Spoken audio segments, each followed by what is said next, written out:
అందరికీ నా హృదయపూర్వక నమస్కారం. ఈ తిరుమల ఈ లడ్డు మీద జరిగిన ఈ కల్తీ ఈ డిబేట్కి సంబంధించి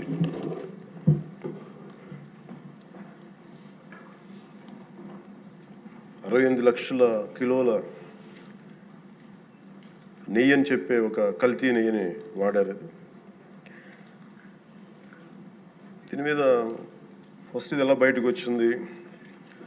గవర్నమెంట్ ఫామ్ అయిన కొత్తలో గౌరవ ముఖ్యమంత్రి గారు ఎన్డీఏ మీటింగ్ మమ్మల్ని అందరినీ పిలిచి కండక్ట్ చేసినప్పుడు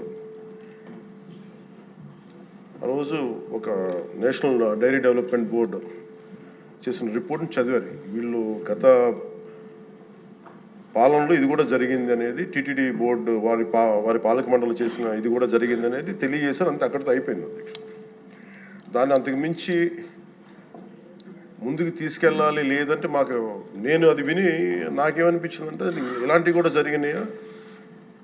ఎందుకంటే ఆల్రెడీ గతంలో తిరుమలకి పైకి అంత వెళ్ళినప్పుడు కొంత స్థానికంగా కొంత ఉన్న చెప్పింది, తిరుమలలో చెప్పింది ఇవన్నీ కోరిలేట్ చేసుకొని కొంత ఆ ప్రసాదం కూడా క్వాలిటీ లేదని ఎలా చేశారు ఏంటో అనుకున్నాం. కానీ ఒక గబుక్కుని ఒకళ్ళు బ్లేమ్ చేయడం అనేది చాలా ఆలోచించి మాట్లాడుతాం. ముఖ్యంగా పబ్లిక్ లైఫ్లో ఉన్నాం కానీ బాధ్యతగా ఉన్నాయి మా పొజిషన్లో. అలాంటిది అసలు ఈ నెయ్యిలో కల్తీ జరగలేదు ఇవన్నీ వాళ్ళు మాట్లాడుతుంటే దాని మీద చాలా కంప్లీట్ వివరణ ఇవ్వాల్సిన అవసరం ఉంది అనిపించింది అధ్యక్ష. ముఖ్యంగా గత ప్రభుత్వ పాలనలో ఉన్నప్పుడు ఎక్కడా కూడా దేవాలయాల మీద దాడులు జరిగినా ఇంకోటి జరిగినా ఎక్కడా కూడా మేము దోషుల్ని పట్టుకోండి అని చెప్తా వచ్చాం తప్ప ఎక్కడా కూడా మీరు చేయించారని కానీ మీరు ఉన్నారని కానీ ఎక్కడ ఎందుకంటే తక్కువ అలా కూర్చోబెట్టి ఎలా పడితే అలా మాట్లాడటానికి బాధ్యత ఉంటాం కాబట్టి అలా మాట్లాడలేము. అలాగే ఇది కూడా గౌరవ ముఖ్యమంత్రి గారు రోజు ఎన్డీఏ సభలో చెప్పినప్పుడు మాకు కూడా ఏమనిపించిందంటే దీన్ని ఎలాగా అడ్రస్ చేయాలో నాకైతే ఇంటికి వెళ్ళాక నాకు అర్థం కాదు. ఇలాగ యానిమల్ ఫ్యాక్ట్ కూడా కలిసినాయి, ఇది ఎన్డీడీబీలో వచ్చింది అని నేషనల్ డైరీ డెవలప్మెంట్ బోర్డు దాంట్లో. సో ఇవన్నీ కూర్చోబెట్టి మాట్లాడుతున్నప్పుడు నేను తర్వాత మార్నింగ్ నేను ట్వీట్ చేశాను అధ్యక్ష. దాని మీద ఎందుకు ట్వీట్ చేయాల్సి వచ్చిందంటే వరుసగా నన్ను ట్యాగ్ చేస్తే చాలా మెసేజ్లు వస్తూ ఉన్నాయంట. నా ఆఫీస్ నుంచి అన్ని పంపించేటప్పుడు నేను చూసాను ఏం జరిగిందంటే మీరు ఎవరు మాట్లాడరేంటి, ఇలాంటి రిపోర్ట్ ఉన్నప్పుడు కూడా మీరు ఎవరు మాట్లాడరు ఏంటంటే అప్పుడు నా ఉద్దేశం ఏముందంటే ఇది ఈ దేవాలయాలు జరిగే ఇలాంటివన్నీ ఇవన్నీ కూర్చోబెట్టి దీనికి ఒక రక్షణ ఒక సనాతన ధర్మ రక్షణ బోర్డు లాంటి ఉంటే బాగుంటుంది. ఎందుకంటే ఇలాంటి కూర్చోబెట్టి చాలా న్యూట్రల్గా చాలా ఆబ్జెక్టివ్గా చేయొచ్చు ఇవి అనే ఉద్దేశంతో నేను పెట్టాను అధ్యక్ష. నాకు గిల్ట్ ఎక్కడొచ్చిందంటే అరే ఇవన్నీ మనకి లాస్ట్ 2-3 ఇయర్స్ మా టెంపుల్ దగ్గర తిరుమలకి వెళ్ళినప్పుడు కూడా గౌరవ మంత్రివర్యులు మనోహర్ గారు మేము వెళ్ళినప్పుడు మా దృష్టికి చాలామంది తీసుకొచ్చారు అధ్యక్ష. మేమే 2-3 పర్యాలు మేమే మాట్లాడుకున్నాం. సో నాకు అవన్నీ గుర్తొచ్చి అరే మనకి తప్పు జరిగింది తెలిసి మనం దాన్ని సరిగ్గా తీసుకెళ్ళకపోయిన ఒక పశ్చాత్తాపంతో నేను ఒక దీక్ష చేశాను అధ్యక్ష. ఆ తర్వాత దాన్ని అందరూ అన్ని రకాలుగా తీసుకెళ్ళారు సార్ 3 పార్టీస్. అలాగే మాకు తర్వాత మొన్న గౌరవ ముఖ్యమంత్రి గారు మనకి కేశవ్ గారు మా క్యాబినెట్లో కూర్చున్నప్పుడు మా దృష్టికి తీసుకొచ్చింది అసలు ఈ నెయ్యే లేదనేది చాలా స్పష్టంగా తెలియదు. మాకేమనిపించిందంటే ఏదైనా సరే innovation is very important in life. Innovation లేకపోతే ఈ పాటికి ఒక్కొక్కరు ఒకలా ఇన్నోవేట్ చేస్తారు. బట్ ఈ పర్టికులర్ ఈ గత ప్రభుత్వంలో ఉన్న వ్యక్తులు వీళ్ళు అరాచకంలో ఇన్నోవేషన్ చేశారు. వీళ్ళు కల్తీలో కూడా అంటే మామూలుగా ఒక నెయ్యి కావాలంటే పాలలో నుంచే కాకుండా రసాయనాల నుంచి కూడా తీయచ్చు, మిగతా వాటి నుంచి కూడా తీయచ్చు అని చేసి చూపించారు. దానికి సంబంధించిన కంప్లీట్ ఈ సిబిఐకి ఆ రిపోర్ట్ ఇచ్చినప్పుడు ఎక్కడా కూడా నెయ్యి లేకుండా వీళ్ళు నెయ్యి తయారు చేశారని చాలా స్పష్టంగా తెలియజేశారు.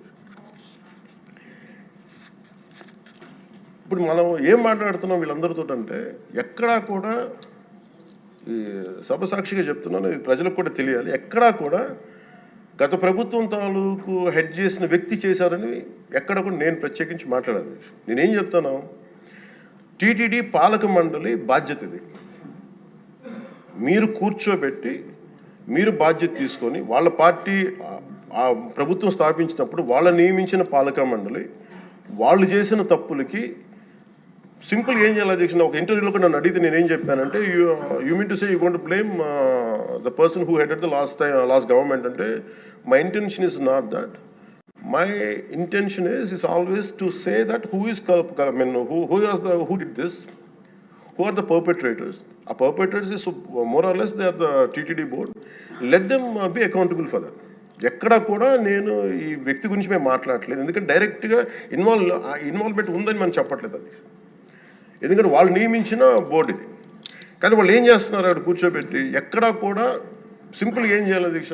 నిజంగా నేనేం చెప్పాను ఆ ఇంటర్వ్యూలో కూడా, ఆయనే తప్పు, నాకు సంబంధం లేదు, మేము పలానా టీటీడీ బోర్డు చేసింది ఇది, ఆ టీటీడీ బోర్డు మీద మీరు నిష్పక్షపాతంగా ఒక కమిటీ వేయండి, ఆ దోషులు శిక్ష పడేలా చేయండి, వాట్ ఎవర్ దాని అవుట్కమ్ ఏముంటుందో దాన్ని బయట పెట్టండి, ఇంత సింపుల్గా తేల్చేయచ్చు. వాళ్ళు వెనకెందుకు వేసుకొస్తున్నారు నాకు ఈ రోజుకి నాకు అర్థం కాదు. ఈ రోజుకి వెనకేసుకు రావాల్సిన అవసరం లేదు. వెరీ క్లియర్ కట్ రిపోర్ట్ ఇచ్చింది. ఇందులో కంప్లీట్గా అసలు నెయ్యి లేకుండా వీళ్ళు నెయ్యి తయారు చేశారు కనుక, రసాయనాలతోటి పామ్ ఆయిల్ తోటి వీటన్నిటితో బేస్ చేసుకొని నెయ్యి లేకుండా నెయ్యి తయారు చేశారు. It's very clear cut, it's evident. ఇప్పుడు ఎందుకు ఇంత డిస్కషన్ అవుతుంది అధ్యక్ష? మనందరం కూర్చోబెట్టి ఇంత సభా సమయాన్ని ప్రజలకు ఇవ్వాల్సింది కేవలం తిరుపతి లడ్డు గురించి ఎందుకు మాట్లాడాల్సి వస్తుందంటే, వాళ్ళు నిజంగా కనుక ఉప్పేసుకుని ఉంటే కల్తీ జరిగింది, దానికి తగ్గ లా ఏం కోర్స్ యాక్షన్ ఏం తీసుకోవాలో తీసేసుకుని అయిపోతుంటే దానికి ఎవరైతే పర్పెట్రేటర్స్ ఉన్నారో వాళ్ళకి ఆ శిక్షగా వెళ్ళిపోతారు. అలా కాకుండా అసలు ఆ నెయ్యిలో కల్తీ లేదు, యానిమల్ ఫ్యాట్ లేదు, రిపోర్ట్ ఇచ్చిన తర్వాత ఇవన్నీ. అందుకని ఈ సభ ఈరోజు ఇంతమంది మాట్లాడాల్సి వస్తుంది అధ్యక్ష. మాకు ఏమనిపించిందంటే అధ్యక్ష, దీన్ని క్యాబినెట్ మీటింగ్లో మా దృష్టికి తీసుకొచ్చింది మీకు తెలియజేస్తున్నాను మీ ద్వారా ప్రజలకి. సిబిఐ నేతృత్వంలోని ఈ స్పెషల్ ఇన్వెస్టిగేషన్ టీం ఆ నెయ్యి తయారీకి 1 లీటర్ పాలు కూడా వినియోగించలేదని చెప్పి చాలా ఖచ్చితంగా తేల్చింది. ఆ పామాయిల్లో